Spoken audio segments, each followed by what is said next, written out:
Selamat siang Tribuners.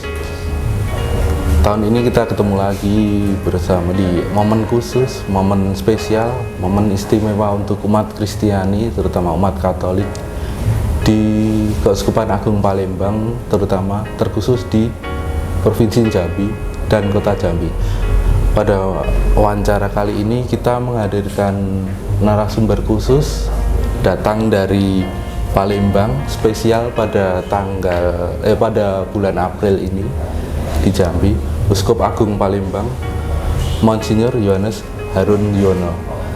Selamat siang, Monsinyur. Selamat siang, Mas. Ya. Oke. Kita akan sedikit ngobrol-ngobrol. Panjang sebenarnya nggak apa-apa ya, Monsinyur? Ya, boleh. Oke. Kita akan ngobrol sedikit soal Paskah sebagai hari raya umat Kristiani. Tadi disebutkan itu merupakan puncak dari liturgi di di Katolik, tradisi Katolik ya, Monsinyur, seperti itu. Nah, saya tadi sempat membaca bahwa tahun ini adalah bangkit bersyukur karena Allah selalu bersama kita. Monsinyur, boleh pada awal menyapa lebih dahulu para penonton, Monsinyur, terutama di Jambi ini banyak nih, Monsinyur. Oke, ya. Selamat siang para Tribuners, khususnya warga Katolik, warga Kristiani. Pertama-tama saya mengucapkan Selamat Paskah. Oke, Monsinyur, soal tema tahun ini yang bangkit bersyukur karena Allah selalu beserta kita. Mungkin di siang yang cerah ini di Gereja Katolik Santo Gregorius Agung Kota Jambi, Monsinyur bisa memaparkan mengapa tahun ini mengambil ini kalimatnya istimewa ya, bangkit bersyukur karena Allah selalu bersama kita. Ya. Bisa dipaparin, Monsinyur? Tema itu secara khusus kita patenkan untuk tahun ini.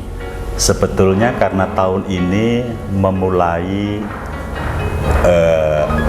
ardas atau arah dasar pastoral Keuskupan Agung Palembang hasil sinode tahun 2021.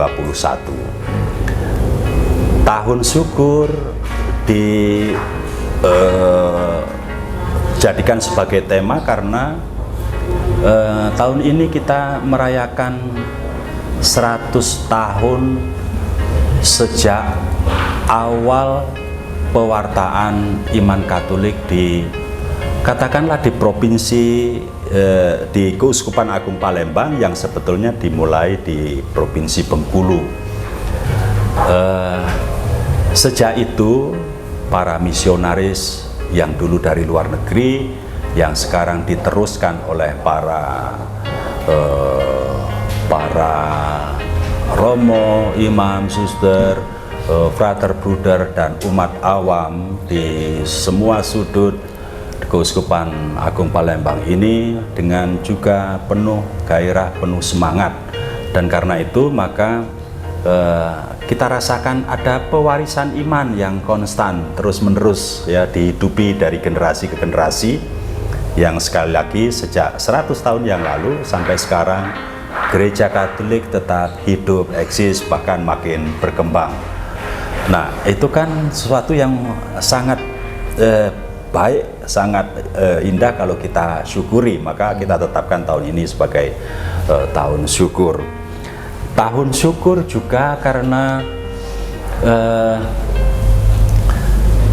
kita kan baru terlepas ya, kalau boleh kita katakan, dari pandemi yang sangat menakutkan, sangat menggelisahkan, yang membuat kehidupan bukan hanya sosial, tapi kehidupan beriman, beragama, beribadah itu sangat terganggu. Lalu tahun ini sudah kita boleh merayakannya dengan lebih terbuka, lebih rileks, lebih dalam kebersamaan dengan orang lain lebih hangat ya, lain dengan ketika masa pandemi. Maka ini juga merupakan suatu hal yang perlu disyukuri bahwa pandemi itu hampir lewat sudah. Walaupun kita tetap harus hati-hati. Kehidupan kebersamaan kita sekarang sudah lebih hangat, atau hangat kembali seperti dulu sebelum pandemi. Ketika pandemi kan kita takut-takut berjumpa orang, ya harus pakai masker, harus berjarak minimal 1 meter, itu pun harus hati-hati dan seterusnya. Sekarang kan sudah agak longgar ya, walaupun belum hilang betul tetapi hampir hilang, dan inilah saya kira kita perlu bersyukur. Pun sebetulnya di masa pandemi, ketika kita hidup dalam relasi dengan orang lain dingin, lalu hidup beribadat kita juga dibatasi, kita telah dituntun secara tidak sengaja untuk menemukan terobosan-terobosan yang membuat hidup kita tetap berjalan dengan baik dalam beribadah, dengan live streaming, maupun dengan kehidupan sosial kita, dengan membuat grup-grup kebersamaan itu, sehingga tetap saling bisa menyapa, memberitakan di sana ada sesuatu, di sini ada sesuatu, kita mengumpulkan berbagai bantuan untuk juga semakin solider dengan mereka yang membutuhkan. Itu juga terobosan-terobosan yang sebelumnya tidak pernah kita bayangkan akan kita lakukan dan akan terjadi. Maka dalam arti itu, dalam situasi apapun sebetulnya Tuhan tidak pernah meninggalkan kita, dan itulah mari kita syukuri seperti itu. Menarik sekali ya, tadi jejak misi 100 tahun ya, Monsinyur, kemudian ditutup dengan ternyata saat ini mulai berkembang dengan komunitas-komunitas dan live streaming. Artinya misi 100 tahun lalu kemudian saat ini sudah sudah bisa dibilang mampu menghasilkan komunitas-komunitas seperti itu ya, di streaming. Iya, tentu saja dalam perjalanan 100 tahun itu banyak pengalaman, ya suka dan duka, jatuh bangun. Tetapi yang mengherankan adalah bahwa para misionaris dulu atau para pendahulu kita itu tidak kenal lelah mewartakan kerajaan Allah, dari Tanjung Sakti, Bengkulu, ke Jambi, ke Palembang, sampai ke Lampung. Dan itu kan makin berkembang, bahkan daerah-daerah baru terutama Palembang dan Lampung kemudian menjadi keuskupan, mengalahkan besarnya umat di Bengkulu, terutama bahkan di Tanjung Sakti sendiri sebagai awal dari pewartaan itu.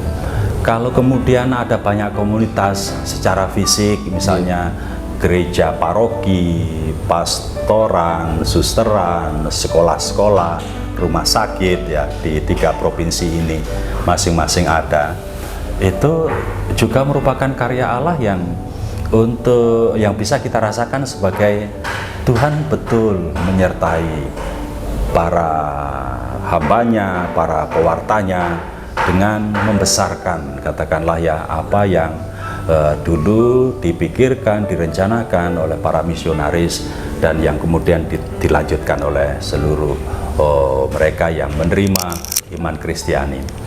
Komunitas-komunitas fisik pada zaman sekarang ini atau terutama di beberapa tahun terakhir ini menjadi komunitas-komunitas apa istilahnya digital atau komunitas maya. Itu juga patutlah kita syukuri bahwa ternyata jangkauan pewartaan sabda Allah itu tidak hanya terbatas pada komunitas fisik tertentu ya, melainkan bisa menjangkau semua orang di segala sudut dunia. Dengan begitu orang menjadi semakin mempunyai kemungkinan untuk memilih pewartaan yang benar-benar bernas ya, bermutu dan seterusnya. Itu semua orang bisa mendapatkannya secara cepat dari komunitas-komunitas digital ini. Ya, mungkin misionaris 100 tahun lalu tidak pernah membayangkan akan ada komunitas-komunitas digital seperti saat ini ya. Saya kira juga tidak, transportasi saja dulu pasti sangat sederhana, sarana-sarana infrastruktur juga masih sangat sederhana, perjalanan dari satu tempat ke tempat lain. Walaupun sekarang ini juga masih bisa berjam-jam ke stasi dari paroki ini, tetapi zaman dulu pastilah berhari-hari, bukan hanya berjam-jam ya, menahan berbagai rintangan cuaca dan sebagainya itu. Kemudian ini Monsignor, memotret Jambi saat ini. Saya pikir kedatangan Monsignor Yohanes Harunjono ke sini sangat spesial. Pastilah memotret Jambi. Sebenarnya Jambi seperti apa, Monsignor? Kayaknya spesial. Iya, bagi saya semua umat Katolik di seluruh sudut keuskupan ini spesial. Saya dipercayakan sebagai gembalanya, maka mereka semua ya saya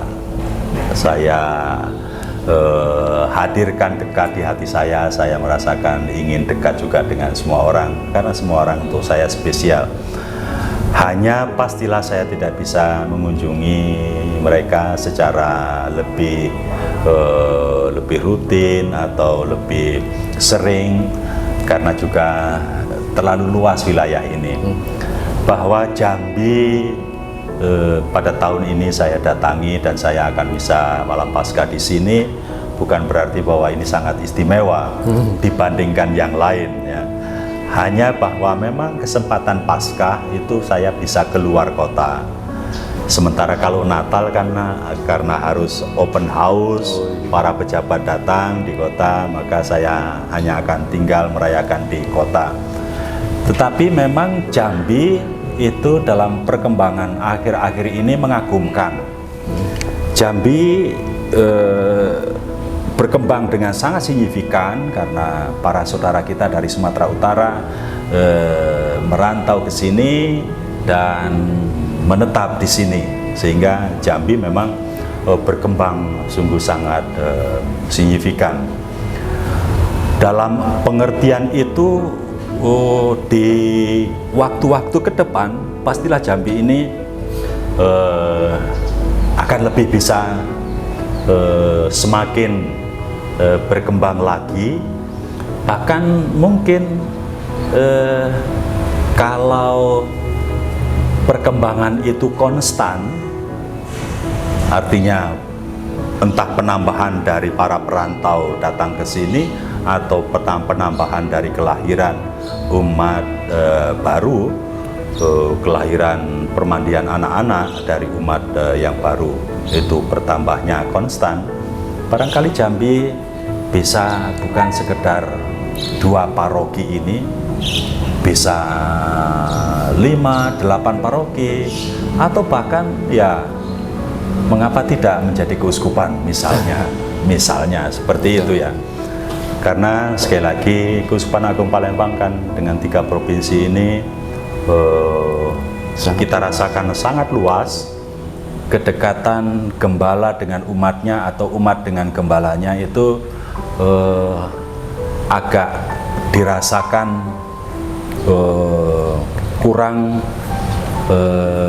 kurang hangat ya, karena harus sekian ratus kilometer, sekian jam dalam perjalanan, di sana sebentar berjumpa, berbicara, harus kembali lagi. Menguras energi dan perjumpaan tidak bisa kita rasakan hangat. Andaikan dimekarkan menjadi beberapa paroki, di mana di situ ada gembala yang menetapkan, pelayanan lebih efektif, perjumpaan lebih hangat, dan ya gereja pastilah akan semakin berkembang. Terutama tentu keberimanan kita itu akan menjadi berkobar-kobar, berapi-api, atau makin menjadi militan, tidak layu, tidak hangat-hangat kuku ya. Itu. Satu pertanyaan sebelum nanti kita memasuki penutup, Monsignor. Apa yang perlu diperhatikan dalam hal ini? Apa saja yang perlu diinternalisasi?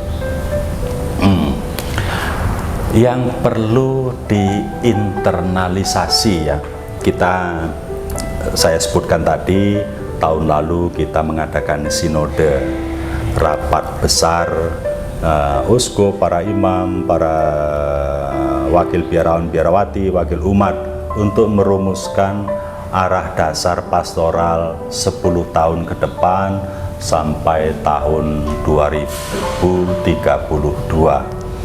Itu kan dengan tahun-tahun yang sudah kita beri tema khusus setiap tahunnya, maka perhatian kita hendaknya di situ. Tahun ini tahun syukur, tahun depan tahun keluarga misalnya ya, dan seterusnya dan seterusnya. Pastoral kita berangkat dari situ. Tahun ini tahun syukur itu dengan penuh sukacita mari kita menghidupi warisan iman. Dan warisan iman itu kita terapkan di keluarga kita nanti bagaimana di tahun depan tentu ya. Bagaimana keluarga-keluarga kita itu menghidupi warisan iman ini. Sedemikian sehingga muncul dari keluarga kita bisa bersaksi keluar. Tentu tahun-tahun berikutnya akan ada tahun liturgi, akan ada tahun cinta tanah air, akan ada tahun devosi, akan ada tahun pendidikan dan seterusnya ya. Yang seharusnya setelah 1 tahun berakhir tidak lalu kemudian kita tinggalkan dan kita memulai yang baru, tidak. Perjalanan arah dasar ini bukan linier tetapi spiral. Yang tahun ini nanti berakhir tetap akan kita bawa sampai tahun 2032. Yang tahun 2032 sudah kita pelan-pelan hadirkan mulai sekarang, sehingga perjalanan kehidupan pastoral kita berbentuk spiral, terus menerus makin didalami, makin dikembangkan dan seterusnya, sedemikian sehingga dalam visi dari Ardas itu, umat Katolik Keuskupan Agung Palembang sebagai saudara dan saudari Kristus ya, adalah sakramen keselamatan bagi seluruh alam ciptaan. Artinya yang mau kita tuju adalah semoga dalam 10 tahun ini kita dapat membangun persaudaraan yang sejati di antara umat Katolik, lalu bersama dengan umat dan dari orang latar belakang apapun, juga dalam cinta kita terhadap alam di sekitar kita. Umat Katolik adalah saudara dan saudari Kristus. Ya, Kristus sendiri hidup untuk semua orang, hadir ke dunia untuk semua orang. Maka orang Katolik juga yang sebagai saudara-saudara Kristus itu bisa hidup rukun, penuh persaudaraan dengan semua orang dari segala latar belakang. Yang tentu saja pada akhirnya dalam cinta persaudaraan itu sambil mempertebal iman, kita juga mencintai tanah air dan bangsa Indonesia di mana kita hidup. Tak pernah boleh umat Katolik melepaskan diri dari kehidupan bermasyarakat dan bernegara, karena kita merupakan